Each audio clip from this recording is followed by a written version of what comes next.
আমি 5 ওয়াক্ত নামাজ পড়ি, আমি একাধিক মেয়েদের সাথে জেনা করে ফেলেছি, এখন আমার করণীয় কি? আমার কি ক্ষমা আছে? ভাইরা আমার, জেনার অপরাধ সম্পর্কে আল্লাহ রাব্বুল আলামিন কোরআনে কারিমে বলেছেন, যারা শিরক, জেনা এবং মানুষ হত্যার অপরাধগুলো করে ফেলে, বিশেষ করে জেনার কথা, এরপরে যদি সে তওবা করে, তওবা মানে কি? সে অন্যায় থেকে ফিরে আসছে, আর কোনোদিন ওইটার ধারে কাছে যায় নাই, সংকল্প করছে আর কোনোদিন করবে না, পাক্কা প্রতিজ্ঞা করে যদি সে ফিরে আসে, আল্লাহ রাব্বুল আলামিন তাকে ক্ষমা করেন। শুধু ক্ষমা নয়, কোনো কোনো ক্ষেত্রে শর্ত সাপেক্ষে ওই ব্যক্তির অপরাধকে মাফ তো করেনি, ওই জায়গায় সওয়াব দিয়ে আল্লাহ তাআলা পরিপূর্ণ করে দেন। আমাদের অনেক ভাই আছেন এ ব্যাপারে হেজিটেশনে ভোগেন, এ ব্যাপারে ডিপ্রেশনে ভোগেন যে আমি এত গুনাহ করছি, আল্লাহ আমাকে মাফ করবে। মনে রাখবেন, মানুষকে নিরাশ করা হলো শয়তানের বড় ধান্দা। সে আপনাকে নিরাশ করে ফেলবে। শয়তানের কাজ কি জানেন? বলবে যে আরে কোন মুখে আল্লাহর কাছে মাফ চাইবি? তো তোর কি মাফ চাওয়ার মুখ আছে? এত আকাম করছস, থাক, চালায় যা। হাসতেছেন? এটাই বাস্তবতা, এটাই বাস্তবতা।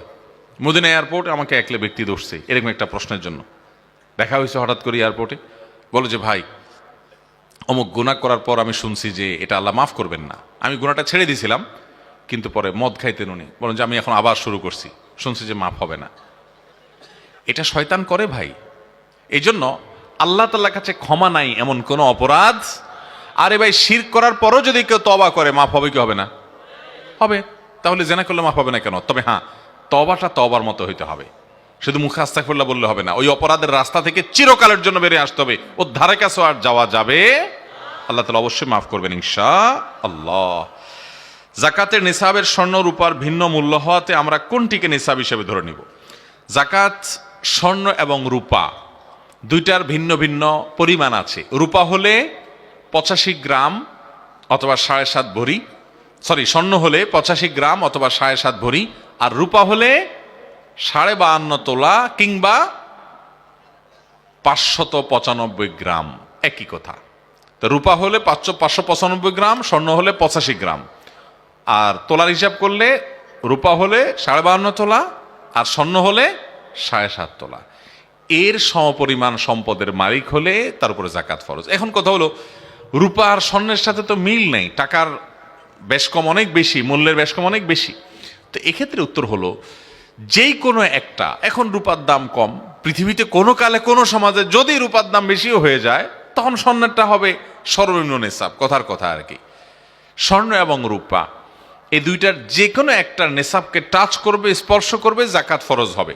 এখন ধরেন আপনার কাছে ক্যাশ টাকা আছে, তাহলে এই ক্যাশ টাকাটা স্বর্ণ বা রূপা যে কোনোটার সাথেই এটা কনভার্ট হতে পারে। অতএব আপনি যখন এটাকে রূপাতে কনভার্ট করবেন, তাতে 595 গ্রাম রূপা কিনতে 40-50 হাজার টাকা বা তার চেয়ে প্লাস মাইনাস টাকা হইলেই হয়ে যাবে। মানে এই টাকার মালিক হয়ে গেলে 1 বছর থাকলে যাকাত ফরজ হয়ে যাবে। কিন্তু স্বর্ণ যদি হিসাব করেন, তাহলে 7.5 ভরি স্বর্ণ এটা কিনতে তো অনেক কয়েক লাখ টাকা লাগবে। কথা কি বুঝাতে পারছি? এই জন্য স্বর্ণ বা রূপা যে কোনো একটাকে টাচ করলেই যাকাত ফরজ হয়ে যাবে। যার শুধু স্বর্ণ আছে তার 7.5 ভরির আগে যাকাত নাই, কিন্তু একজনের কিছু স্বর্ণ আছে, কিছু টাকা আছে, তাহলে এই স্বর্ণটাকে টাকায় কনভার্ট করে এই টাকা সহ রূপার নেশাব টাচ করলেই যাকাত ফরজ হয়ে যাবে। শুধু স্বর্ণ থাকলে তার 7.5 ভরির নিচে যাকাত হবে না। কথা কি বুঝাতে পারছি? অতএব স্বর্ণ রূপা যে কোনো একটা স্পর্শ করলে যাকাত হবে। আমি একজন যুবক, আমি রাস্তাঘাটে চলার পথে আমার চোখ নিচু রাখতে পারি না, আমি আমাকে নিয়ন্ত্রণ করতে পারছি না। আল্লাহর শপথ, আমি পাপ থেকে বাঁচতে চাই। আলহামদুলিল্লাহ, এই প্রশ্নগুলো সম্প্রতি অনেক বেশি পরিমাণে পাচ্ছি। আমার খুব ভালো লাগে যে আমাদের যুবক ভাইরা হারাম থেকে বাঁচার জন্য সংকল্প করছেন। ওলামা একরামের কাউন্সেলিং এর মাধ্যমে আল্লাহর ভয়ে তারা আল্লাহর পথে ফিরে আসার চেষ্টা করছেন। ভাইরা, আল্লাহ তাআলা কোরআনে বলেছেন, ওয়াল্লাযীনা জাহাদু ফিনা লানাহদিয়ান্নাহুম সুবুলানা। আল্লাহ বলেছেন, যারা আমার পথে আসার চেষ্টা করবে, হারাম ছেড়ে হালালে পথে আসার চেষ্টা করবে, এই মানুষগুলোকে আল্লাহ বলেছেন লানাহদিয়ান্নাহুম সুবুলানা। অবশ্যই অবশ্যই অবশ্যই, লামে তাকিদ নুনে তাকিদ সাকিলা, 3 বার অবশ্যই হবে, 3 বার, অর্থাৎ 3 ধরনের গুরুত্ব আল্লাহ তাআলা আরোপ করে বলেছেন। অবশ্যই অবশ্যই অবশ্যই আমি তাকে আমার দিকে আসার একটা নয়, সুবুলানা সাবিলের বহু বচন, বহু পথ দেখাবো। যে আল্লাহর দিকে আসতে চাইবে, আল্লাহ তাকে বহু পথ দেখাবেন। আপনার কাজ হলো শুরুটা করা এবং আল্লাহর কাছে সারেন্ডার করা, চোখের পানি ফেলা। চোখের গুনাহ থেকে বাঁচতে পারছেন না, প্রথম কাজ হলো যেই জায়গায় গেলে চোখের গুনাহ হয় ওই জায়গায় যাবেন না, ফেসবুক থেকে বাঁচতে পারছেন না, অ্যাপই ডিলিট করে ফেলেন, একটু হিম্মত করেন।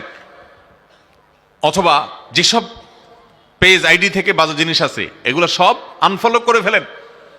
সেই সাথে যেই জায়গা গেলে, আপনি স্কুলে গেলে চোখের জেনা হয় আপনি জানেন, আপনার কলেজে গেলে আপনি জানেন, তাহলে বের হওয়ার আগে নিজেকে চ্যালেঞ্জ দেন যে আজকে যাতে কোনো চোখের গুণা না হয়, আমি চেষ্টা করব। বের হওয়ার আগে প্ল্যান করে বের হন, দেখবেন অনেকখানি বাঁচা সহজ হবে ইনশাআল্লাহ।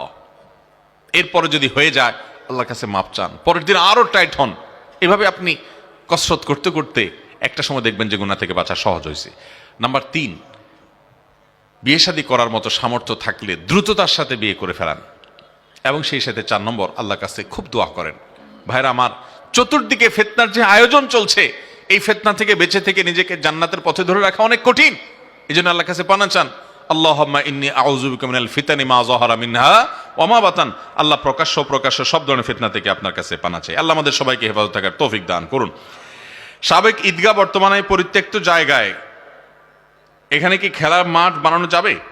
যদি ঈদগাহ হিসাবে কেউ দান করে থাকে তাহলে ওটা ঈদগাহই থাকবে, ওইটাকে পরিবর্তন করা যাবে না। তবে ঈদগাহের মধ্যে ঈদগাহ বানানোর পাশাপাশি ঈদের নামাজ তো হবেই, পাশাপাশি যুবক ছেলেরা যদি হালাল পদ্ধতিতে শরিয়া সম্মত কোনো খেলা খেলে, সেখানে কোনো জুয়া না থাকে, সতর উন্মুক্তকরণ না থাকে, তাহলে এটা জায়েজ হতে পারে। নবী করিম সাল্লাল্লাহু আলাইহি সাল্লামের মসজিদে নববীতে ইথিওপিয়ান সাহাবীরা তারা খেলাধুলা করতে নবী সাল্লাল্লাহু আলাইহি সাল্লাম পারমিশন দিয়েছেন। অতএব ঈদগাহে যদি খেলাধুলা হয়, ধরেন কোনো ফুটবল খেলা হলো, ক্রিকেট খেলা হলো, ব্যাডমিন্টন খেলা হলো, কিন্তু সতর উন্মুক্ত হয় নাই, সেখানে হারাম কিছু নাই, মিউজিকের ব্যবহার নাই, সেখানে জুয়া নাই, পারস্পরিক জাস্ট শারীরিক কসরতের উদ্দেশ্যে তারা করলো, সামান্য বিনোদনের উদ্দেশ্যে করলো, এটা জায়েজ হতে পারে। কিন্তু ঈদগাহটাকে ঈদগাহ থেকে পরিবর্তন করে পরিপূর্ণই আপনি একেবারে একটা মাঠে পরিণত করে পেলেন, খেলার মাঠ, ওখানে ঈদের নামাজই হবে না, এটা জায়েজ হবে না। বিশেষ করে জায়গাটা যদি কেউ ঈদগাহের জন্য দান করে থাকে, এটা পরিবর্তন করার এখতিয়ার কারোর নাই। বিড়াল ক্রয় বিক্রয় করা জায়েজ আছে কিনা? বিড়াল ক্রয় বিক্রয় করা সম্পর্কে একটা হাদিস আবু দাউদ, তিরমিজি, নাসাই সহ বিভিন্ন কিতাবে বর্ণিত হয়েছে। হাদিসের ভাষ্য হলো, কুকুর এবং বিড়াল এগুলো কেনা বেচা করা যাবে না, এগুলোর কেনা বেচা করলে তার যে বিক্রয় মূল্য সেটা খাওয়া যাবে না, এ মর্মে একটা হাদিস পাওয়া যায়। কিন্তু এই হাদিসকে মুহাদ্দিসিন ওলামা ইকরামের অনেকেই এর সনদকে দুর্বল সূত্রে বর্ণিত বলেছেন, যার কারণে এটার উপরে ভিত্তি করে বিড়াল কেনাবেচা করাকে নাজায়েজ বলেন না জমহুর ওলামা ইকরাম। বেশিরভাগ ওলামা ইকরামের মত হলো বিড়াল কেনাবেচা করা যাবে। যে হাদিসে নিষেধাজ্ঞা আছে সেটি বিশুদ্ধতার মানদণ্ডে উত্তীর্ণ নয়, প্রথম কথা। দ্বিতীয় কথা হলো এর অনেক পয়সা খরচ হয়, এমনকি যে কুকুরগুলো পাওয়া যায় অনেক সময় পাহারাদারের জন্য, শখের বসে পালন করা তো জায়েজ না ওইভাবে, কিন্তু পাহারাদারের জন্য প্রশিক্ষিত কুকুর পাওয়া যায়, তো এগুলোকে প্রশিক্ষণের জন্য, তারপরে উন্নত জাতের, তাদেরকে খাবার ইত্যাদি কারণে অনেক পয়সা খরচ হয়, এগুলো কেনাবেচা করা জায়েজ হবে ইনশাআল্লাহ। আমি পর্নোগ্রাফিতে আসক্ত, মাঝে মধ্যে নামাজ পড়ি, এই পর্নোগ্রাফি থেকে বাঁচার উপায় কি? যে প্রশ্নগুলো আমাদের কাছে সবচেয়ে বেশি আসে, 4-5টা প্রশ্ন আছে, সব জায়গায় আসে প্রায়, এর মধ্যে এইটা একটা প্রশ্ন যে আমাদের যুবক ভাইয়েরা পর্নোগ্রাফির আসক্তি থেকে, মাস্টারবেশন থেকে বাঁচতে চাচ্ছেন এবং পর্নোগ্রাফি থেকে বাঁচতে চাচ্ছেন, গোপন গুনাহে আক্রান্ত। দেখুন, এই গুনাহ থেকে বাঁচার জন্য সবচেয়ে কার্যকর উপায় হলো বিবাহ শাদী। আল্লাহ তাআলা যদি উপযুক্ত করেন এবং উপার্জনের কোনো মাধ্যম তাকে বিবাহ শাদীর দিকে চলে যান, এটা হলো সবচেয়ে কার্যকর উপায়। উপার্জন নাই, উপার্জন শুরু করে দেন, কামা রোজগার শুরু করে দেন, কোনো কাজকে ছোট মনে করবেন না, যে কোনো হালাল উপার্জন শুরু করবেন।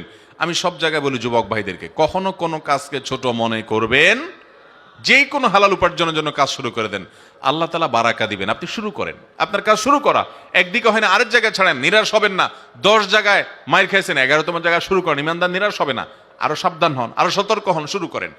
অতএব আমরা কাজ করব, বেকার থাকবো না। বেকার বসে বসে শুধু বলবেন হুজুর বাবা মাকে বুঝান, একটু ওয়াজ করেন যাতে তাড়াতাড়ি বিয়ে দিয়ে দেয়, এটা কেমন কথা ভাই? বাবা মারে তো আমি বলবোই, কিন্তু আপনারটা আপনি করেন, উপার্জন শুরু করেন। আর বাবা মাকেও বলি যে সন্তানদেরকে তাড়াতাড়ি বিয়ে দেন, কারণ নানামুখী ফিতনায় তারা আক্রান্ত।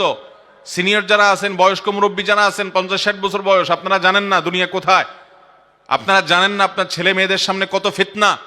আপনাদের আমলে ফেসবুক, ইউটিউব এত ছিল না। আমি সব জায়গায় বলি, আমাদের মুরব্বীরা যারা বাপ চাচার বয়সী আছেন, খবর নিয়ে দেখেন, এরা সবাই 20 বছরের কমে বিয়ে করছে, কারণ তাদের বাপেরা অল্প বয়সে বিয়ে করে দিচ্ছে। এখন ছেলেকে বলে পায়ের উপরে দাঁড়াও, পায়ের উপরে দাঁড়াও, 30 পার করে দেয়, ছেলের বিয়ে দেয় না। আরে বাবা, আপনাকে এত আগে বিয়ে করতে বলছে কি? আপনি আরো পরে করলেও চলতো, আপনার আমলে এত ফিতনা ছিল না। এখন যুবকদের সামনে বহুমুখী ফিতনা আছে।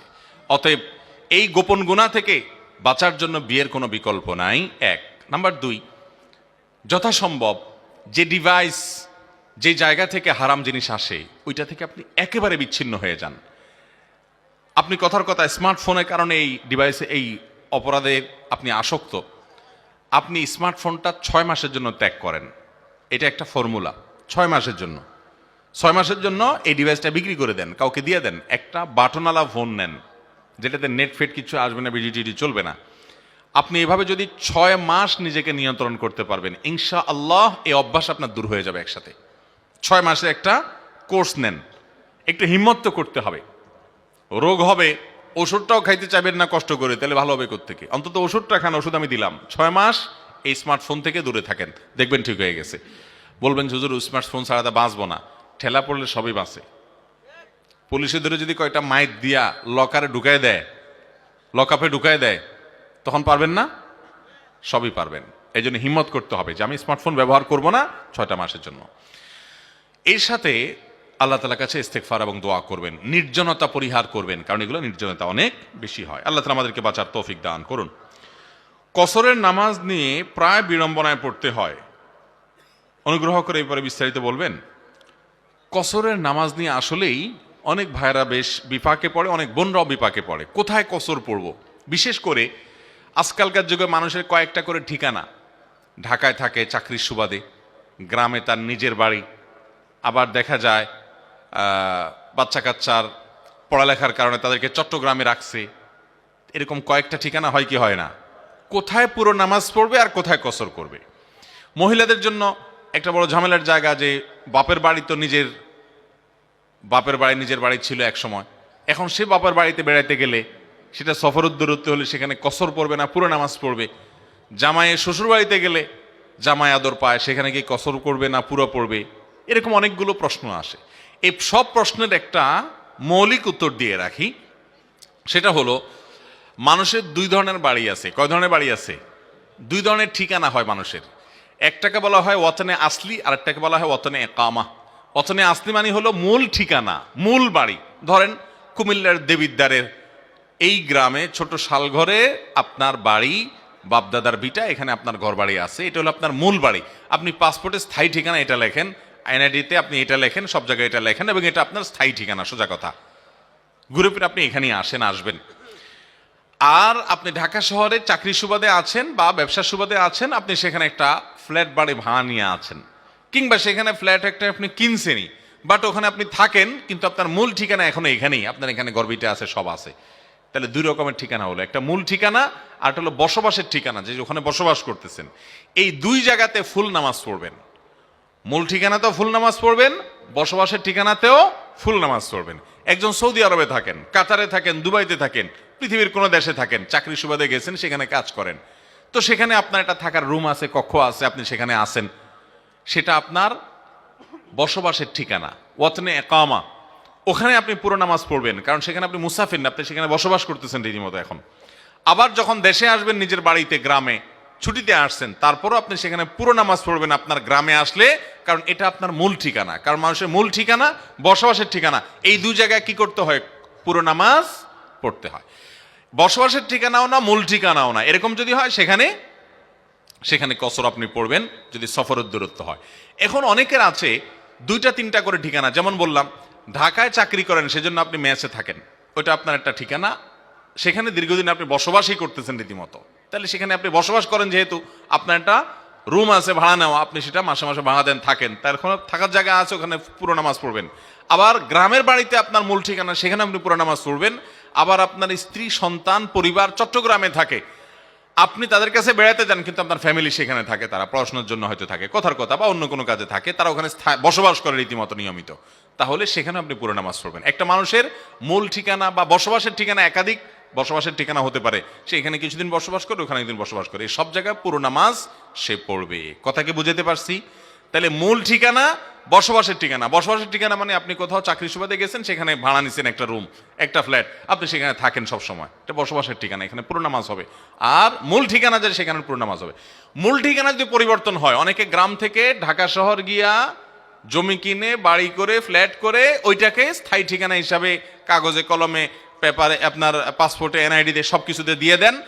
গ্রামে তার আসলে তেমন কিছু আর নাই, বাপদাদার ভিটা আছে, ভাগযোগ হয়ে গেছে, সে তার অংশ বিক্রি করে নিয়ে গেছে, কিংবা দিয়ে দিছে, তার কোনো এখানে থাকার ব্যবস্থা নাই। এটা কিন্তু তার মূল ঠিকানা আর থাকে না, কারণ মূল ঠিকানা পরিবর্তন হয়ে গেছে। সে এখানে আর সন্তান, ছেলে মেয়ে নেই, কখনো ব্যাক করবে এরকম কোনো চিন্তা ভাবনাও তার মাথায় আর নাই।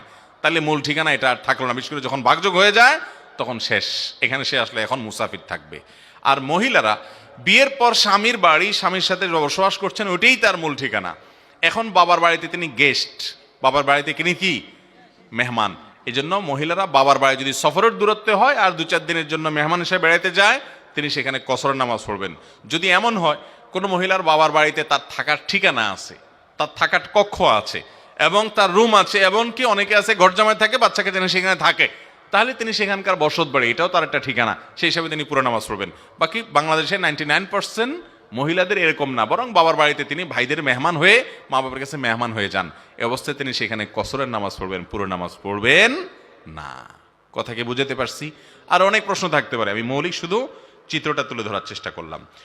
অলিদের কারামাত সম্পর্কে ইসলাম কি বলে? কারামাতুল আউলিয়া এ হাক্কুন, আল্লাহ তাআলার নেককার বান্দা, আল্লাহ তাআলার খাঁটি বান্দা, তাদের কারামত, অলৌকিকত্ব, এটা আহলুস সুন্নাহ জামায়াতের বিশ্বাস অনুযায়ী সত্য। আহলুস সুন্নাহ ওয়াল জামায়াত এর আকীদা হলো, আল্লাহর কোন নেককার বান্দা তিনি যদি নিজেকে ইমানদার দাবি করেন এবং নেকামল করেন, ভালো কাজ করেন, হক হালালি চলাফেরা করেন, এই লোকটার মাধ্যমে যদি কোনো আশ্চর্যজনক কিছু ঘটে, এটা হতে পারে সত্য, এটা মিথ্যা নয় বা শয়তানের দ্বারা এটা হয় নাই, এটা আল্লাহ তাআলা তার সম্মান বৃদ্ধি করেছেন, আল্লাহই ঘটিয়েছেন, এটা তার কন্ট্রোল না যে তিনি ঘটাইছেন, কিন্তু আল্লাহ তাকে সম্মানিত করেছেন, তার মাধ্যমে অলৌকিক কিছু ঘটছে। আরেকটা হলো মুআজিজা, এটা হলো নবী এবং রাসূলের যারা দাবি করেন তাদের মাধ্যমে আল্লাহ অলৌকিক কিছু ঘটাইলে, আশ্চর্যজনক কিছু ঘটাইলে সেটা হলো মুআজিজা। আর আল্লাহর নেককার বান্দার দ্বারা এরকম কিছু হতে পারে, এটা কিন্তু আল্লাহর নেককার বান্দাদের হাতে না, যে তারা চাইলেই কারামতি করতে পারে। এটা কে ঘটান? আল্লাহ ঘটান। অনেক সময় কারামতের নাম দিয়া মুখরোচক গল্প, ঠুনকো গল্প, অনেক সময় বানায়া বানায়া গল্প বলা হয়, তো এটা গুনাহের কথা। বাকি এমনিতে আল্লাহ তাআলা নেককার বান্দাদের দ্বারা অলৌকিক কিছু হওয়াটা অস্বাভাবিক নয়। বর্তমানে আমরা বেশিরভাগ যুবক মোবাইলের আসক্তির মধ্যে জড়িত, এর থেকে বাঁচার উপায় কি? ভাইরা আমার, মোবাইল ফোন বর্তমান যুগে বহু সম্ভাবনার দুয়ার যেরকম খুলেছে, অনেক ধ্বংসের দুয়ারও এই মোবাইল ফোনের কারণে আমাদের জন্য খুলেছে। যারা মোবাইল ফোনকে কন্ট্রোল করতে পারেন না, এই মোবাইল আপনি ব্যবহার করছেন না, মোবাইলে আপনাকে ব্যবহার করছে, আপনি ডাইরেক্ট হয়ে গেছেন। অনেকে ডাইরেক্ট হয়ে গেছি না আমরা? ডাইরেক্ট হওয়া বুঝেন? মনে করেন মোবাইলটা হাতে আছে, স্ক্রল করতেছেন করতেছেন করতেছেন, যাচ্ছেন, মনে হয় যে কিছু হারায় গেছে, ঘন্টাকে ঘন্টা, ঘন্টায় ঘন্টা আপনি স্ক্রল করতে নিচের দিকে যাচ্ছেন, কি হাতাইতেছেন নিজেও জানেন না। এটা বলে ডাইরেক্ট হয়ে যাওয়া। এই ডাইরেক্ট হয়ে যাওয়ার কারণে পড়াশোনা ধ্বংস হয়, নামাজে মনোযোগ থাকে না, বাবা মার অবাধ্য হয়ে যায়। একটা গল্প আমি প্রায় সময় বলি, কোথায় যেন পাইছি গল্পটা। একটা যুবক সারাদিন শুধু বাসায় গেলে মোবাইল টিপে, সারাদিন মোবাইল টিপে, মায়ের দিকে বাবার দিকে একটু মহব্বতের সাথে তাকায়ও না। একবার সে বাসায় মোবাইল টিপছে টিপছে, খুব সিরিয়াস, বন্ধুদের সাথে চ্যাটিং ফেটিং করতেছে, সে অনেক সামাজিক মানুষ, কারণ বন্ধু বান্ধবদের রিপ্লাই টিপ্লাই দেয়, কিন্তু মায়ের দিকে তাকানোর টাইম নেই। হঠাৎ করে মোবাইলটা ধপাস করে রেখে মায়ের দিকে তাকায় আসে, নির্মল এবং পরিষ্কার একটা হাসি দিয়ে দিছে। তার হাসি দেখে মা অবাক হয়ে বলতেছে, কি ব্যাপার বাবা, কতদিন হয়েছে তোমার এরকম একটা হাসি দেখলাম না, এত সুন্দর করে হাসি দিলে কাহিনী কি? বলে, মা, মোবাইলের চার্জ শেষ হয়ে গেছে। চার্জ যদি শেষ না হইতো তাহলে তোমার দিকে তাকানোর টাইম ছিল আমার? যেহেতু মোবাইলে আতাইতে আতাইতে চার্জ শেষ, কি আর করবো এখন, তাকে হেসে দিলাম তোমার দিকে। এ হলো আমাদের যুবক ভাইদের চরিত্র। ভাইরা আমার, এই মোবাইল, আমি একটা কথা বলি, এর ভার বহন করা দুনিয়াতে অনেক সহজ হলেও আখেরাতে এর দায়ভার বহন করা অনেক কঠিন হতে পারে। এটা বহু মানুষকে জাহান্নামে নিয়ে যাওয়ার জন্য কারণ হবে। আসুন, মোবাইল যেন আমাদেরকে ব্যবহার না করে, মোবাইলকে আমরা ব্যবহার করি, কন্ট্রোল করি, নিয়ন্ত্রণ করি, যেমনি সেমনি এটা হাতাহাতি অপ্রয়োজনে না করি। যারা স্মার্টফোন ব্যবহার করতে করতে নেশাগ্রস্ত হয়ে গেছেন, নেশাখোরের মতো, এটা ছাড়া বাঁচেন না, ঘুম থেকে উঠছেন তাও হাতে মোবাইলটাই আগে নেন, মানে একটা সেকেন্ড সময় পাইছেন, মোবাইলটা হাতে শুধু ওই ফেসবুক খোলেন, ওই আপনি টিকটক খোলেন, ওই আপনি হোয়াটসঅ্যাপ খোলেন, ইউটিউব খোলেন, নেশা হয়ে গেছে।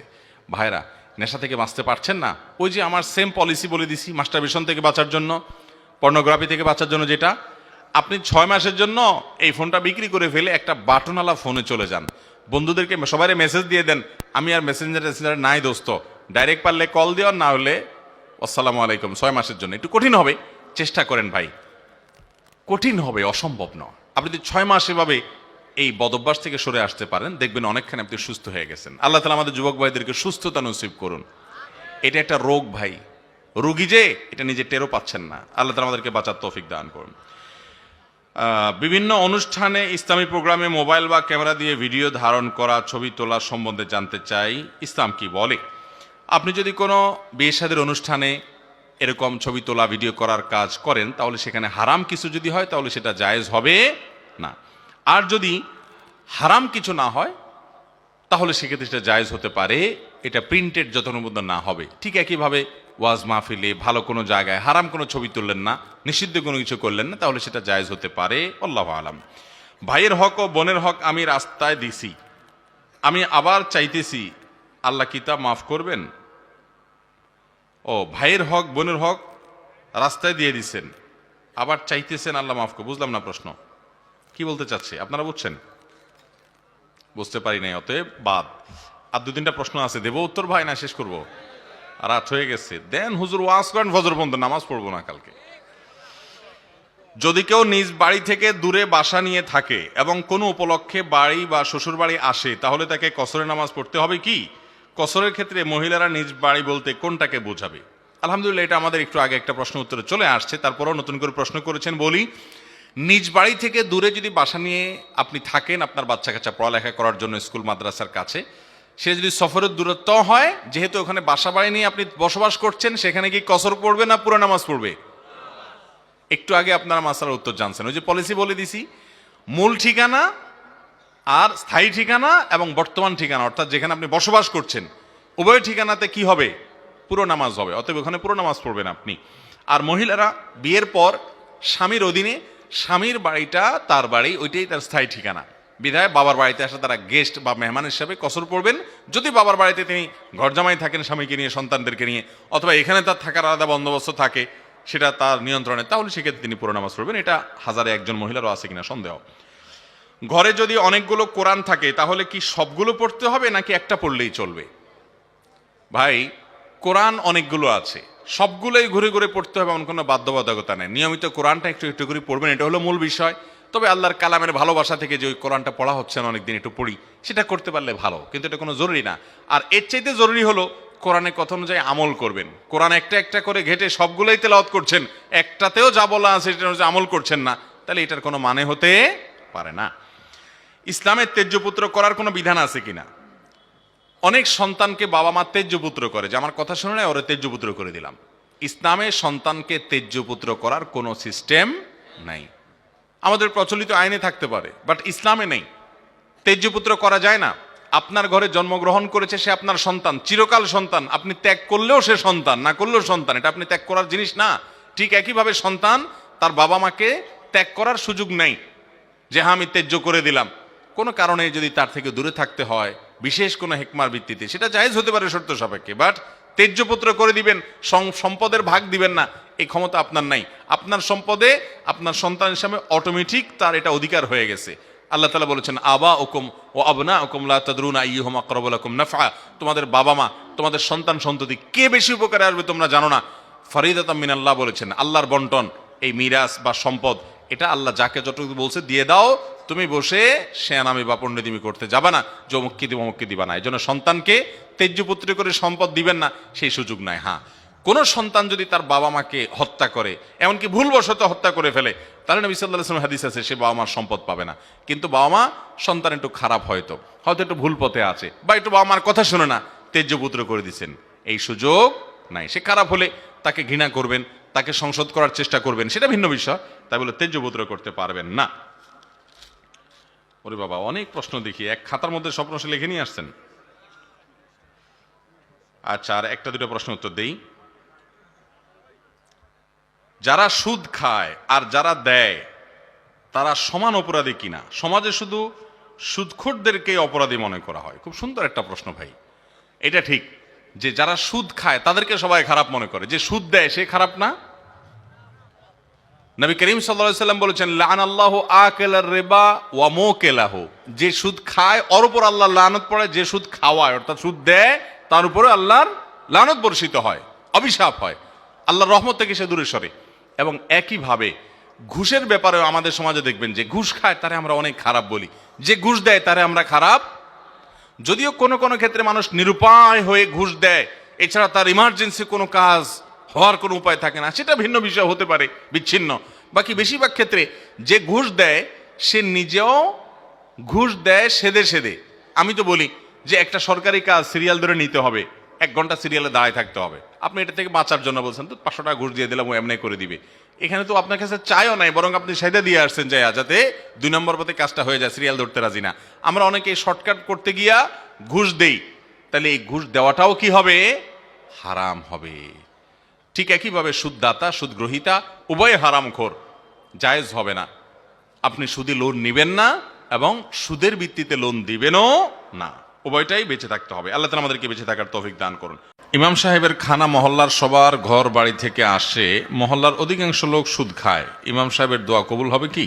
ভাই, ইমাম সাহেব ওয়াজ করেন, হারাম ঘরের দোয়া কবুল হয় না, এবার ইমাম সাহেবই ধরে বসলেন আপনারা যে সেই যদি হারাম খায় তার দোয়া কবুল হবে কিনা। দরকারি প্রশ্ন ভাই। আহা, ইমাম সাহেব বা উলামায়ে কেরাম এর কর্তব্য হলো তারা মানুষকে হারাম থেকে বিরত থাকার নির্দেশ শুধু দিবে তা নয়, তারা হারামকে সর্বতভাবে বর্জন করবেন। এবং সেজন্য মসজিদের বিভিন্ন বাসাবাড়ি থেকে যদি খাবার আসে, ইমাম সাহেব তিনি যথাসম্ভব জানার চেষ্টা করবেন তাদের উপার্জন কি, এবং হারাম হলে সেই খানা বর্জন করবেন বিনয়ের সাথে, কৌশলে, যেভাবে পারেন। আর তার চেয়ে আগের কর্তব্য মসজিদ কর্তৃপক্ষের যে তাদের ইমাম সাহেবের দোয়াটা অন্তত কবুল হোক। সবই যদি হারামখোর হইয়া দোয়া টোয়া কবুলের রাস্তা সব বন্ধ হয়ে যায়, একটা লোকরে দিয়ে একটু দোয়া করাবেন বা তার কাছে দোয়া চাইবেন, এই দোয়া চাওয়ার রাস্তাটাও যদি শেষ হয়ে যায়, তাহলে যাবেন কোন দিকে? অন্তত ইমাম সাহেবকে অন্তত পাপমুক্ত, হারাম খাবার মুক্ত রাখেন। সেজন্য কর্তৃপক্ষের উচিত হালাল খোর দেখে দেখে তাদের বাসায় খানা দেওয়া, হারাম খোরদের বাসায় ইমাম সাহেবের খানা না দেওয়া। মুশকিল হলো হালাল খোরের চাইতে এখন হারাম খোরের সংখ্যা অনেক। আবার হালাল খোরদের টিফিন পার্টিতে এত ভালো কিছু হুজুরে দিতে পারে না বেচারারা। হুজুরও অনেক সময় হারাম খোরের টিফিন বাটির আইটেম দেখে খুশি থাকে অনেক সময়। আল্লাহ তাআলা আমাদের সবাইকে হেদায়েতের তৌফিক নসিব করুন। আমার ওয়াজ মাহফিল এর দাওয়াত যারা দেন আমাকে, আমি একটা ফরম দেই, আমার অফিস থেকে একটা ফরম দেওয়া হয়, আসুন্নাহ ফাউন্ডেশন থেকে একটা ফরম দেওয়া হয়। সেই ফরমে 12-13টা শর্ত দেওয়া আছে যে আমাদের মাহফিল নিতে হলে এই শর্তগুলো পূরণ করে সেখানে স্বাক্ষর দিয়ে সভাপতি সেক্রেটারি আবেদন করতে হবে। এরপরে সেটা যদি মঞ্জুর হয়, এই শর্তগুলোর কোনো একটার ব্যত্যয় হলে আমরা মাহফিল স্থল থেকে ফিরে যাওয়ার অধিকার আমরা রাখি, সেরকম লেখাজোখা থাকে আমাদের। কারণ কন্ট্যাক্ট ছাড়া আজকাল কোথায় যে কোন ধরা খায়, আবার এই জন্য আমরা কন্ট্যাক্ট করে যাই। কন্ট্যাক্ট মানে আবার পয়সা বুঝেন না আপনারা, তো পয়সা ছাড়া আজকাল কিছু, কন্ট্যাক্ট শুনলে মনে করেন পয়সা। ভাইরা আমার, সেখানে একটা পয়েন্ট লেখা আছে, কোনো বাসা বাড়িতে যদি আমাকে খেতে হয় তাহলে সেই খাবার হালাল এটি নিশ্চিত করতে হবে। আমরা বিভিন্ন সময় আমাদের অফিস থেকে ফোন দেওয়া হয়, আমি অনেক সময় ব্যক্তিগতভাবে ফোন দেই যে ভাই কোথায় খাবো, কার বাড়িতে খাবো, তার উপার্জন কি। চেষ্টা করি, আমিও যে একেবারে বাঁচতে পারি তা না, চেষ্টা করি আমরা।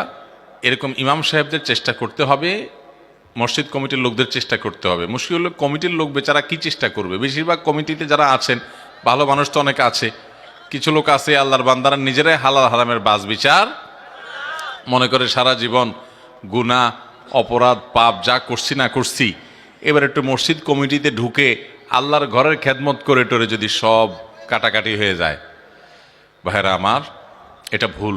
অতএব হারামকে ডিনাই করতে হবে, এই জন্য সৎসাহস থাকতে হবে ইনশাআল্লাহ। ইমাম সাহেব যদি হারাম খানা খান তার দোয়া কবুল হবে না, কারণ হারাম বক্ষণকারীর দোয়া কবুল হয় না। নবী করিম সাল্লাল্লাহু আলাইহি ওয়াসাল্লাম বলেছেন, একজন হারাম উপার্জনকারী সে অনেক দূর থেকে সফর করে এলোমেলো চুল, এলোমেলো দাড়ি, পশম এগুলো নিয়ে, ধুলোমলিন শরীর, কাপড় চোপড় নিয়ে সে মক্কায় গেছে ওমরা করার জন্য, হজ করার জন্য। বাইতুল্লাহর চারপাশ তোয়াফ করছে। পরিস্থিতিটা বোঝার চেষ্টা করেন।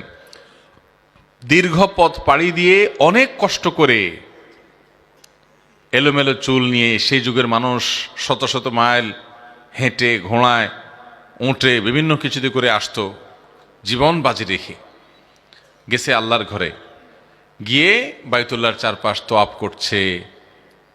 বাইতুল্লায় হাজির হয়ে আল্লাহর কাছে দোয়া করছে দুই হাত তুলে।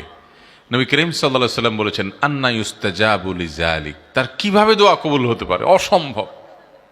যত কষ্ট করুক, বাইতুল্লাহর ভিতরে ঢুকে দোয়া করুক, কবুল হবে না। কারণ তার শরীর হারাম দ্বারা গঠন হয়েছে, তার পোশাক আশাক হারাম দ্বারায় সে কিনেছে। এই হারামের সংশ্লিষ্ট এত ভয়াবহ বিষয় ভাইয়েরা। অতএব হারাম থেকে বাঁচার জন্য আমাদের সংকল্প করতে হবে। সবার চেষ্টা করবো তো ইনশাআল্লাহ। মুশকিল হলো হারাম থেকে বাঁচবেন কেমনে? হারাম থেকে বাঁচতে গেলেই তো নানামুখী কথা, অন্য সবার কথা তো পরে। আমি সব জায়গায় বলি, সবার আগে আবার আপনার বাপ মাই তো মানবে না, বলবে যে এটা কোনো কথা রে বাবা, পয়সাও তো লাগে দুনিয়াতে, সবার পোলাপান কামায়, তুমি একেবারে হালাল হালাল কইয়া এরকম থাকবা। বাপ মাও মানবে না, বউ বাচ্চাও মানবে না, সারা দুনিয়ার একজন মানুষও যদি না মানে কিচ্ছু আসে যায় না। তারপরও হারামের কাছে কোনো প্রকার মাথা নত করা যাবে। মুশকিল হলো হারামের কাছে মাথা নত না করলে হুজুররাও দাম দিবে না, আমরাও দাম দেবো না। ভাই পয়সা কড়ি থাকলে সবাই কদর করে, মাহফিলেও মারহাবা নারায়ে তাকবীর শোনা যায়, তাই না ভাইরা আমার? গোটা দুনিয়ার মানুষ মারহাবা দিলেও আমি হারাম কামাবো না, আর একটা মানুষ যদি আমার সাথে না থাকে তবু আমি হারামে যাব না। এর নাম ঈমান। আল্লাহ তাআলা আমাদেরকে সেরকম ঈমানদার হওয়ার তৌফিক দান করুন। অতএব ইমাম সাহেব হোক, আমরা নিজেরা হই, কেউ হারাম ভক্ষণ করব না। আপনি হারাম উপার্জন করেন নাই, কিন্তু ভক্ষণ করছেন, গুনাহ আপনার হবে না। হয়তো কোনো কোনো ক্ষেত্রে আপনি না জানা খাইছেন, কিন্তু এটার যে প্রতিক্রিয়া, প্রভাব, সেটা আপনার মধ্যে পড়বেই পড়বে। ইবাদতের স্বাদ নষ্ট হয়ে যাবে। এজন্য হারামখানা থেকে নিজেরা তো বাঁচবেনই, ইমাম সাহেবদেরকে বিশেষভাবে বাঁচানোর চেষ্টা করবেন ইনশাআল্লাহ। কোন নির্বাচনের প্রার্থী যদি তার মার্কায় ভোট দেওয়ার জন্য আমাকে টাকা দেয় এবং আমি যদি তাকেই ভোট দেই, তাহলে সেই টাকা হালাল হবে কিনা? একটা সৎ মানুষ পাওয়া গেছে যে প্রার্থীর কাছ থেকে টাকা নিয়ে ইমানদারি রক্ষা করছে, ভোটটা তারে দিছে, বেঈমানি করে নাই। কিয়ামতের আগে সততার যে কত রকমের সংজ্ঞা হবে একমাত্র আল্লাহ ভালো জানে।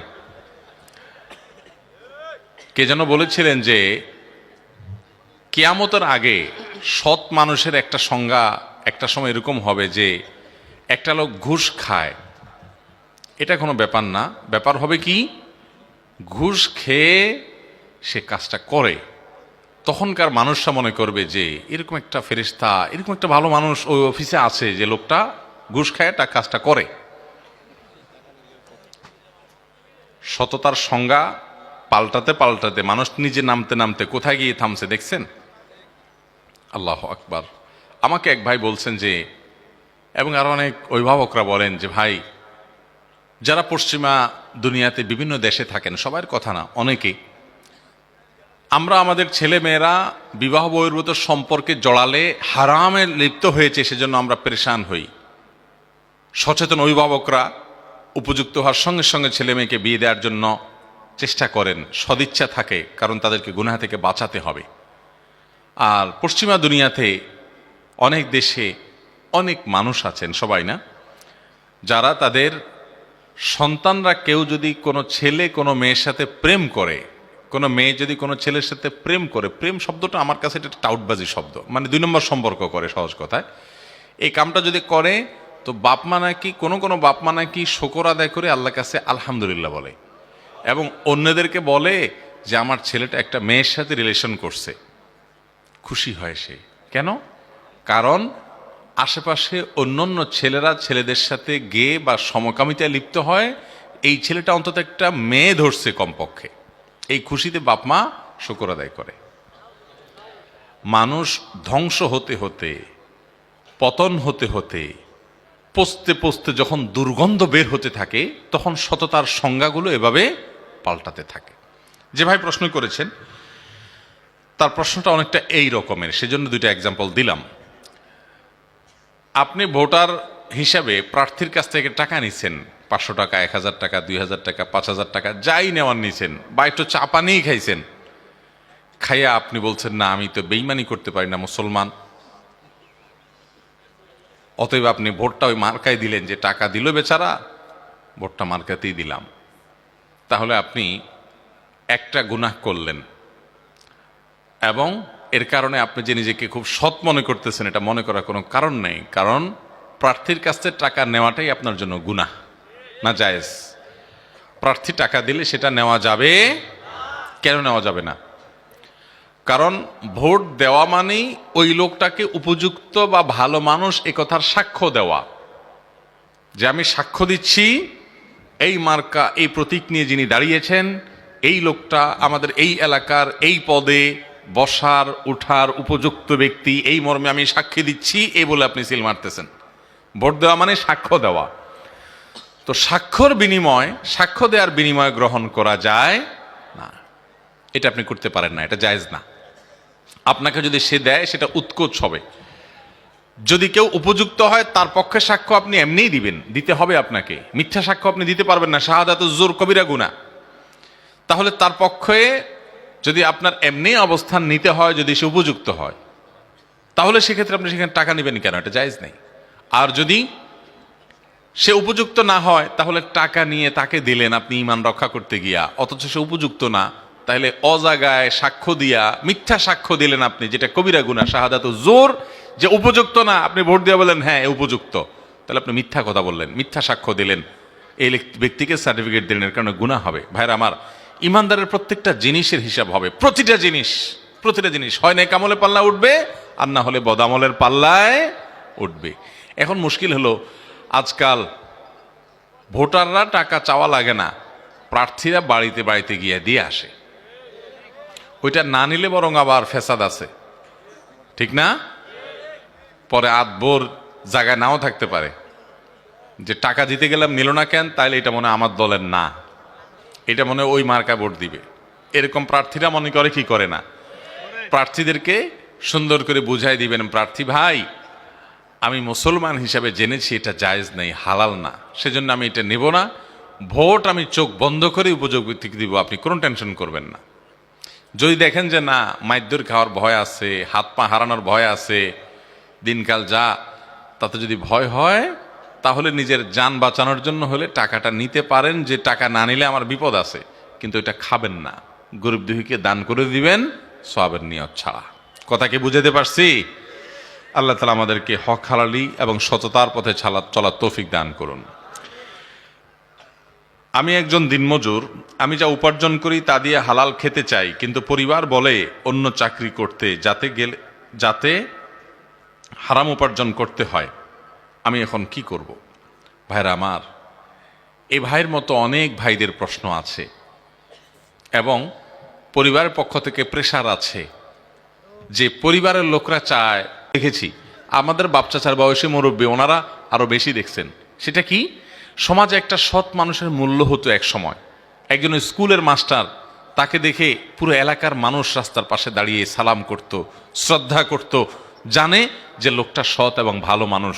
চোর ডাকাত পয়সাওয়ালা হলেও সামনে হয়তো ভয়ে কিছু বলতো না, প্রতিটা মানুষ ঘৃণা করত। এখন অন্যায়কে ঘৃণা করার মানসিকতাও সমাজ থেকে লোপ হয়ে গেছে।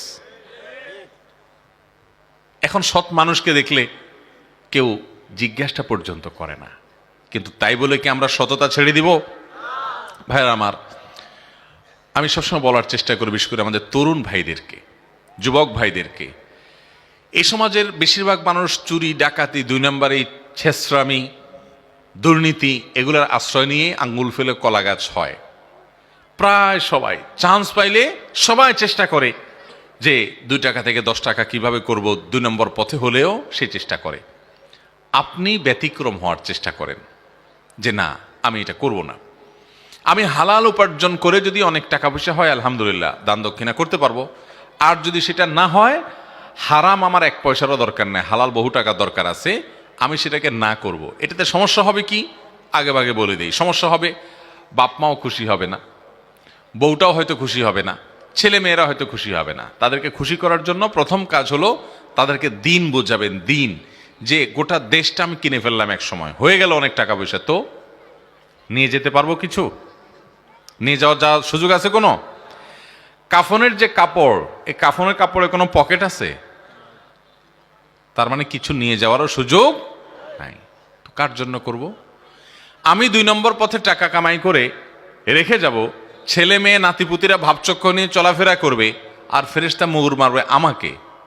এর চাইতে বেকুব এবং নির্বোধ আল্লাহর জমিনে আরেকটা হতে পারে?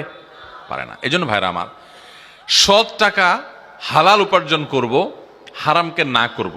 বাবা মা বুঝে না, তাদেরকে বুঝাবো যে বাবা কতকাল বেঁচে থাকবা, অমুকের ছেলে কামাই করছে, কিভাবে করছে আমি জানি না, যদি হারাম উপার্জন করে থাকে তো ওই টাকা আমার দরকার নাই বাবা, আমরা গরিব থাকবো, অনেক সুখে থাকবো, মানসিক শান্তিতে থাকবো। আমি এটা কথা প্রায় বলি, আজকে এক মাহফিলে বলে আসছি যে ভাইরা আমার,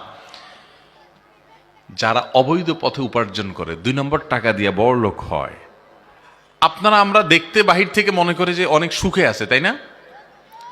বিশ্বাস করুন, দুঃখের সাগরে তারা হাবুডুবু খেতে থাকে। দুঃখটা কিসের? দুঃখটা হলো মাহফিলে হুজুর বলে যে অমুক হাজী সাহেব 50,000 টাকা দিছেন, বলেন নারায়ে তাকবীর, শ্রোতারা বলে আল্লাহু আকবার, বলেন মারহাবা, সবাই বলে মারহাবা। ওই বেচারা, সে তো জানে সে কোত্থেকে টাকা কামাই করছে। সে যে টিন চুরি, গম চুরি, সে যে দুর্নীতি, সে যে 2 নাম্বারি, সে যে মানুষের হক মেরে মানুষের রক্ত চুষে কামাই করছে, দিন শেষে সে তো জানে। এই জন্য তার ভেতরে অপরাধের একটা অদৃশ্য জ্বালা আছে, ওই জ্বালাটা তাকে জ্বালাতে থাকে। সে জানে যে মানুষ আমাকে অনেক বাহবা দিচ্ছে, দিন শেষে আমি যে চোর, আমি যে দুর্নীতিবাজ, আমি যে রক্ত চোষা, আমি যে হারামখোর, এটা তো আমি জানি। মনে রাখবেন, আপনি যে কোনো অপরাধ করার পর অপরাধের একটা জ্বালা আছে, অপরাধের একটা, কেউ টের পায় নাই, কেউ জানে নাই, কিন্তু আপনি তো জানেন। আপনি নিজে জানার কারণে আপনার ভেতর থেকে একটা অস্থিরতা কাজ করবে যে আমি চুরি করে আসছি, আমি জেনা করছি, আমি খারাপ কাজ করছি, এটা একটা জ্বালা আছে।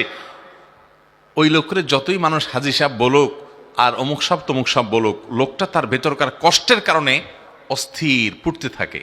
আর এর বিপরীতে একজন মানুষ গরিব, আমি ঢাকা শহরে এরকম অনেক সরকারি কর্মকর্তা রিটায়ার্ড করছেন, এরকম সরকারি কর্মকর্তাকে জানি, যার ছোট্ট একটা কোনো রকম কুড়ের ঘরের মতো করে টিন শেড আছে, এটাতে তিনি থাকেন। আমি এরকম অনেকের বাসায়, এখন সময় হয় না, একসময় যাইতাম, চা খাইতাম, বসতাম, গল্প করতাম, বোঝার চেষ্টা করতাম তাদেরকে। আমার কাছে মনে হতো আল্লাহর জমিনে যদি কোনো সুখী মানুষ থাকে, এই মানুষগুলো, কারণ তার ভেতর থেকে তাকে একটা সার্টিফিকেট দেয় যে আলহামদুলিল্লাহ কখনো মানুষের 10 টাকা ঘুষ খাই নাই, 2 নম্বর কোনো কাজ করি নাই, নিজের জ্ঞাতসারে কখনো অন্যায় উপার্জন করি নাই। সে নুন পান্তা খায়, কিন্তু ওটার ভিতরে সে একটা সুখ অনুভব করে। আর একজন মুরগির কামড়ে, মুরগির রানে কামড় দেয়, আর সে ওই চিত্রতার সামনে ভেসে ওঠে যে সে দুর্নীতিবাজ, সে চোর, সে ডাকাত, সে রক্তচোষা। অতএব আপনি কেন সৎ পথে থাকবেন? আপনি নিজে সুখে থাকার জন্য সৎ পথে থাকবেন।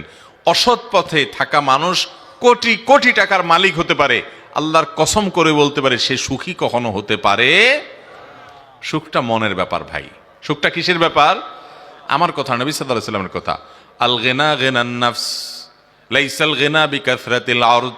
অনেক পয়সা করি, জমি জমা করে ফেলার নাম ধনী হওয়া নয়, সুখ নয়। ওয়ালাকিন্নাল গিনা গিনান নাফস, কিন্তু সচ্ছলতা হলো মনের সচ্ছলতা। মনের সচ্ছলতা মানে একটা মানুষের অল্প স্বল্প আছে, কিন্তু সে খুব সুখী, সে বলে আমার আর দরকার নেই, আমি অনেক খুশি তো আলহামদুলিল্লাহ, আমার যেটা আছে এটা নিয়ে আমি আল্লাহর কাছে হাজার গুণ শুকরিয়া আদায় করি। দুনিয়া থেকে চলে যাবে খেয়ে পরে বেঁচে আছে, অনেকে এতেও পাচ্ছে না, আলহামদুলিল্লাহ আমার হারাম টাকার কোনো দরকার নেই, সে ওইটা থেকে অমুখাপেক্ষী। এরকম ব্যক্তি মনের দিক থেকে সুখী, এ হলো আসল সুখী। আল্লাহ তাআলা আমাদেরকে সে আসল সুখী হওয়ার তৌফিক দান করুন। দুনিয়াটা হলো ভাই মরিচিকার মতো। মরিচিকা দূর থেকে দেখতে পানির মতো লাগে, কাছে যায় দেখে কই পানি টানি কিচ্ছু নাই, মরুভূমির মরিচিকা। হারামখোরদেরকে দেখার পর আমাদের মনে হয় যে এরকম পয়সা করি যখন হবে, গাড়ি হবে, বাড়ি হবে, সবাই বাহবা দিবে, নারায়ে তাকবীর দিবে, মারহাবা বলবে, তখন মনে হয় অনেক ভালো লাগবে। ওখানে যাওয়ার আগ পর্যন্ত আমরা টের পাই না। অতএব ভাইরা, আমরা আল্লাহর কাছে সুখ শান্তি চাইবো। সুখ শান্তি চান না টাকা পয়সা চান? সুখ শান্তি চান। আমি একবার একটা অপশন দেই, দেখি কোনটা চান।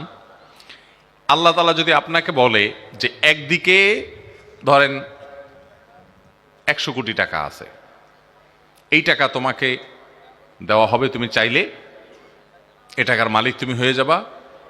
এই টাকা পাওয়ার পর তোমার সুখ শান্তি হইতেও পারে, নাও হইতে পারে, পেরেশানি হইতে পারে, অসুখ বিসুখ হইতে পারে, পেরেশানি হইতে পারে, নাও হইতে পারে, কিন্তু টাকা 100 কোটি আছে। আরেক পাশে অপশন নম্বর 2, তোমার জন্য কোন রকম একটা ভাঙা চালের দোচালা টিনের ঘর আছে, আর একটা রিক্সা আছে। রিক্সাটা চালাবা প্যাডেল মেরে, আর কুড়ে ঘরে থাকবা, কোন রকম নুন পান্তা এনে খাবা, তবে সুখের গ্যারান্টি আছে। কোন অপশন নেবেন? কুড়ের ঘর নেবেন? সত্যি সত্যি যদি আল্লাহ তাআলা অপশন দেন, তখন বোঝা যাবে যে কোনটার দিকে চোখ টানে। আহা ভাইরা আমার, ভালো করে শুনেন। আপনি ধরে ফেলছেন পলিসিটা, এই জন্য কুড়ের ঘর বলতেছেন, চালাকি করলে তো হবে না। আল্লাহর কাছে দোয়া করতে কি চান? সুখ চান না পয়সা চান? সুখ চান। সব তো ফেরেশতা, এখানে আর ওয়াজ করার দরকার কি? তাহলে এত ফেরেশতা থাকলে এখানে ওয়াজ করার দরকার আছে আর কোনো? এ তো সব আল্লাহওয়ালা মানুষেরা, এরা পয়সা করে কিছু চায় না। সুবহানাল্লাহ। ভাই, আমরা আল্লাহর কাছে সাধারণত কি চাই বলেন তো? অনেক যুবক আমাদের কাছে প্রশ্ন দেয়, হুজুর একটা মেয়েকে আমার খুব ভালো লাগে, মনে হয় অনেক, তারে পাইলে সুখী হব, তো আল্লাহর কাছে ওই মেয়েকে যেন আমি স্ত্রী হিসাবে পাই, এটা দোয়া করা যাবে কিনা? এটা অনেক ছেলে প্রশ্ন করে। আমি বলি, ভাই এই মেয়েকে পাইলে তুমি সুখ পাবা, এই গ্যারান্টি তোমার কে দিল? তোমার মনে বলতেছে যে এই মেয়েরে পাইলে আমি অনেক সুখে পেয়ে যাব। এই মেয়েটা পাওয়ার পর তোমার জীবনটা জীবন্ত জাহান্নাম হয়ে যাবে না, এইটা তোমাকে নিশ্চিত করলো কে? হতে পারে কি পারে না?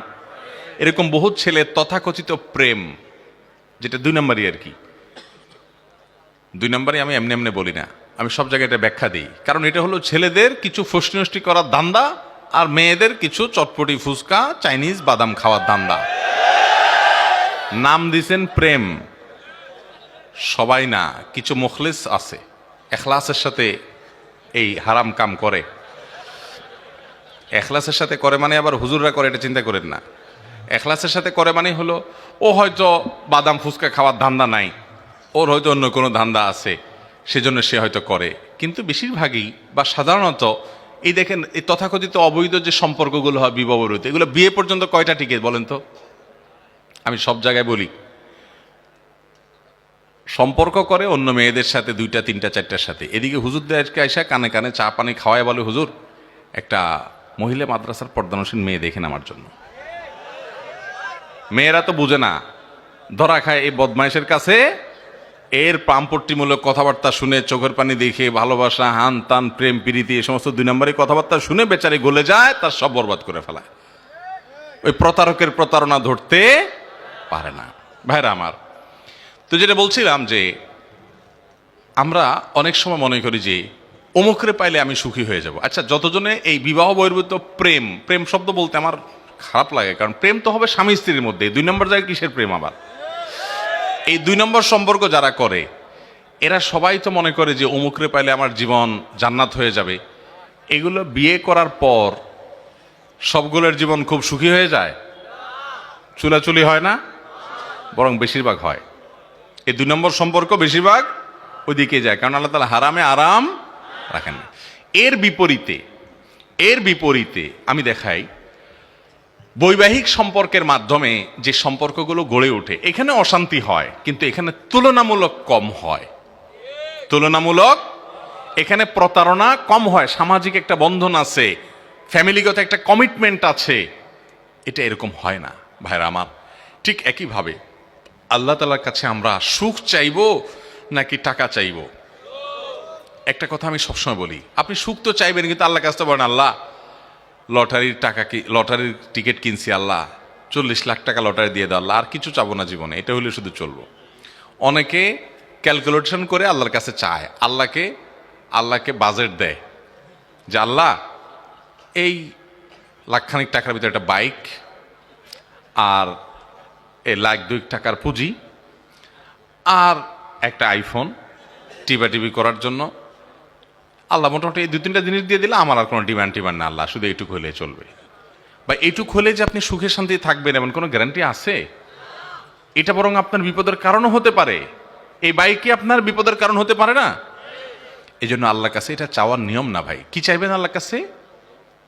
নবী করিম সাল্লাল্লাহু আলাইহি ওয়াসাল্লাম শিক্ষা দিয়েছেন। ওলামা একরাম আছেন এখানে, নবী করিম সাল্লাল্লাহু আলাইহি ওয়াসাল্লামের প্রতিটা পদক্ষেপে আল্লাহর কাছে দোয়া করতেন। এত দোয়া, চলতে ফিরতে উঠতে বসতে প্রতিটা কদমে কদমে দোয়া, আজকার দোয়া প্রতি কদমে। আমি অন্তত পাই নাই কোথাও, ওলামা একরাম পাইলে বলেন, নবী করিম সাল্লাল্লাহু আলাইহি ওয়াসাল্লাম কোনো দোয়ায় আল্লাহর কাছে এরকম কোনো দোয়া করছেন আমি দেখি নাই যে আল্লাহুম্মা ইন্নী আসআলুকা আমওয়ালান কাসীরা, আল্লাহ আপনার কাছে অনেক পয়সা কড়ি চাই, এরকম একটা দোয়া আমি আজ পর্যন্ত পাইনি। আপনারা পাইছেন? কিন্তু একটা দোয়া পাইছি বারবার, বিভিন্নভাবে নবী সাল্লাল্লাহু আলাইহি ওয়াসাল্লাম আল্লাহর কাছে গেছেন। সেটা কি? তিনি আল্লাহর কাছে দোয়া করেছেন, এই দোয়াটা বিভিন্নভাবে করেছেন। আল্লাহুম্মা ইন্নী আসআলুকাল আফিয়াহ ফিদ দুনিয়া ওয়াল আখিরাহ, আল্লাহ দুনিয়াতে আপনার কাছে আমি শান্তি চাই, আখিরাতে শান্তি চাই। আমি যাকে মনে করছি এর সাথে আমার শান্তি হবে, এটা না হয় অন্য কোনো জায়গা হতে পারে, যেখানে শান্তি হবে ওখানে আল্লাহ আপনি আমাকে নিয়ে যান। আল্লাহ, কাউকে আপনি কুড়ের ঘর দিয়ে শান্তির মধ্যে তাকে রাখতে পারেন, আরেকজনকে অনেক পয়সা করে দিয়ে শান্তির ধারে কাছেও রাখবেন না, এমনও হতে পারে। এই জন্য ভাইয়ের আমার, আল্লাহর কাছে কি চাইবো আমরা? ইনশাআল্লাহ শান্তি চাইবো। যে ভাই প্রশ্ন করেছেন তাকে বলবো, বাবা মা পরিবারের লোকেরা আপনাকে বাধ্য করে হারামে যাইতে, তাদেরকে বুঝান, চোখের পানি ফেলেন, কোন ওলামা একরামকে দিয়ে কাউন্সিলিং করেন যে হারাম কি হালাল কি, হারামে শান্তি নাই, হালালে শান্তি আছে, তাদেরকে বুঝান যে শান্তিটা দিন শেষে দরকার, আমি হারামে যাব না, আমি ওই প্রতিযোগিতা করব না যে তার আরেকজনের ছেলে লাখ লাখ টাকা কোটি কোটি টাকা বানায়, আমি কম্পিটিশনে যাব না, আমি সততার কম্পিটিশনে থাকবো। লাখ লাখ টাকা বানানো কুলিচ আমারেও পারে, আরে এটা তো হাজার হাজার ছেলে মেয়েরাই করে, সৎ সবাই থাকতে পারে না, আমি সৎ থাকবো ইনশাআল্লাহ। তো আমাদেরকে সৎ থাকার তৌফিক দান করুন।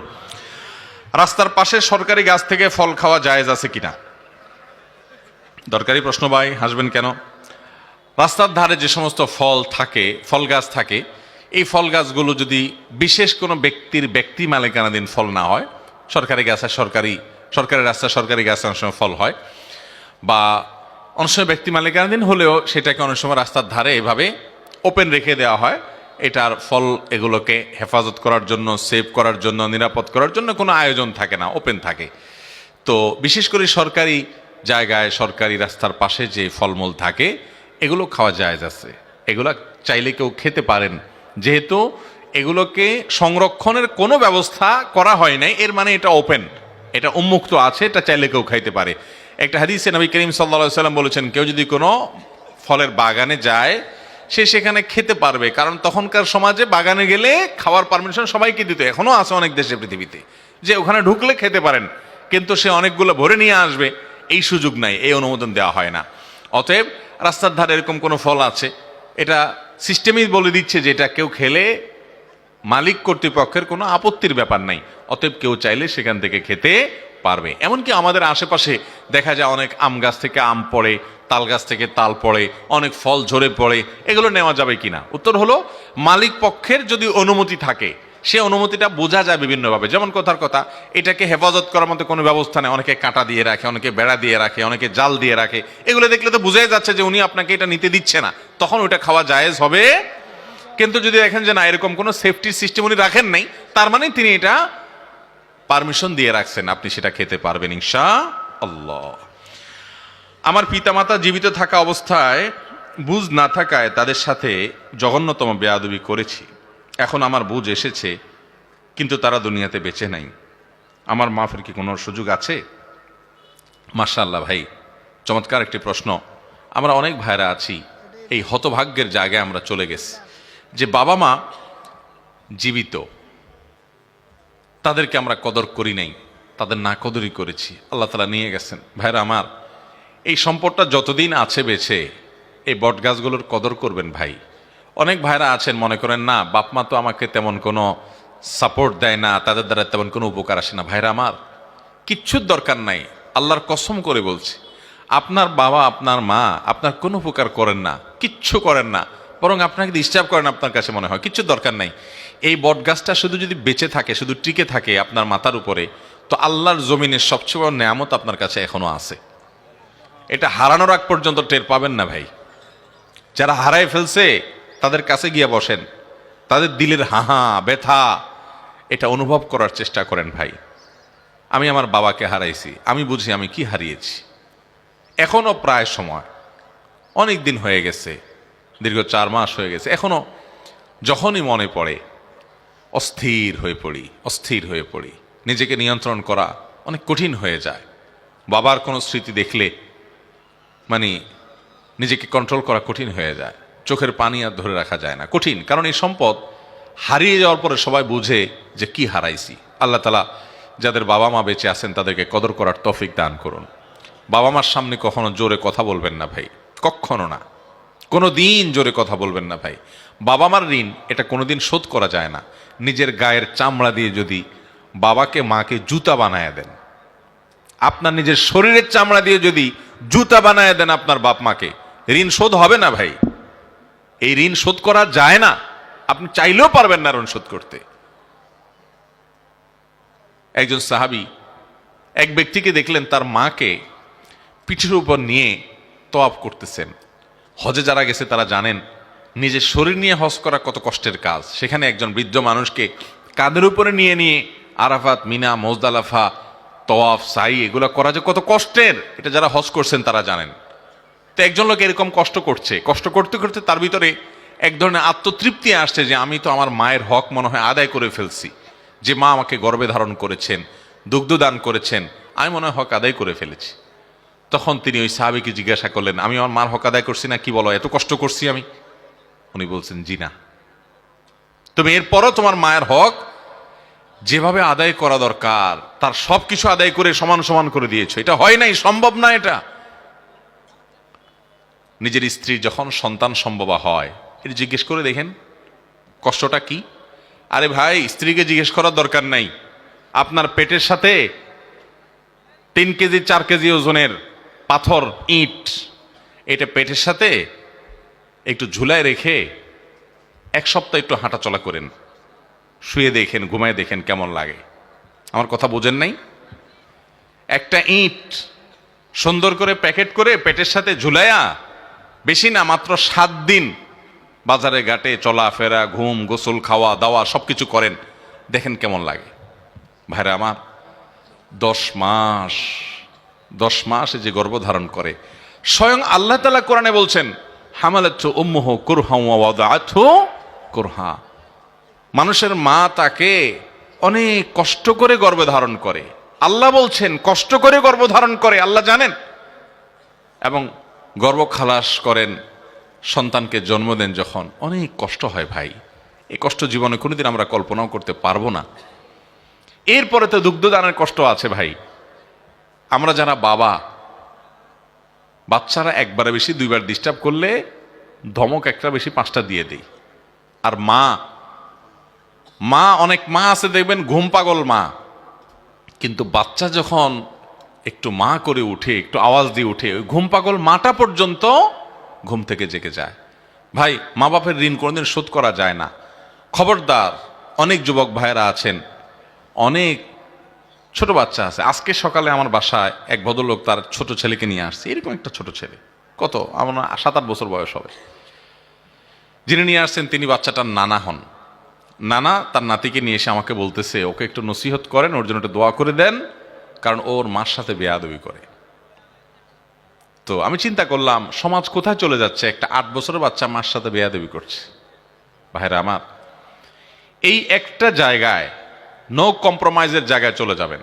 নিজের স্ত্রী বলেন, বন্ধু বান্ধব বলেন, সবার সাথে, যে আমার মা বাবা, তো এখানে কোনো কম্প্রোমাইজ নাই। মা বাবা একদিকে, সারা পৃথিবী একদিকে, সারা দুনিয়া একদিকে, আমার মা বাবা একদিকে। চেষ্টা করবেন তো ইনশাআল্লাহ। ভাইরা আমার, যারা মা বাবাকে হারিয়ে ফেলেছেন, কদর করতে পারেন নাই, এখন আফসোস হচ্ছে, আপনাদের জন্য করণীয় আছে। সহিহ মুসলিমের হাদিসে বর্ণিত হয়েছে, নবী করিম সাল্লাল্লাহু আলাইহি সাল্লাম বলেছেন, ইন্না মিন আবাররিল বিররি রাজুলি মাআল ওয়ালিদাইন,